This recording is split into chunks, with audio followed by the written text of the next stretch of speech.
हमारे लिए आज की तलावत रसूलों के अमाल उसका 16वां बाब 11वीं से 15वीं आयत। पस तुर्वास से जहाज़ पर रवाना होकर हम सीधे सामुत्राकिया में और दूसरे दिन नापलुस में और वहाँ से फिलिप्पी में जो मकदूनिया के उस तकसीम शुदा इलाके का सदर और रोमियो की बस्ती है। हम कुछ दिन उसी शहर में रहे और सबत के दिन हम फाटक के बाहर नदी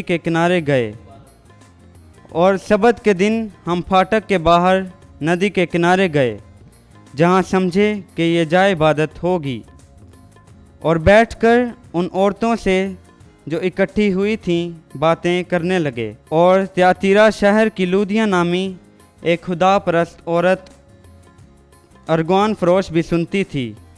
उसका दिल खुदावन ने खोला कि पौलुस की बातों पर जी लगाए, और जब उसने अपने घराने समेत बपतिस्मा पाया तो मिन्नत करके कहा, अगर तुम मुझे खुदावन की ईमानदार बंदी समझते हो तो मेरे घर चल कर रहो। और उसने हमें मजबूर किया। पाकलाम के पढ़े और सुने जाने पर खुदावन की बरकत हो।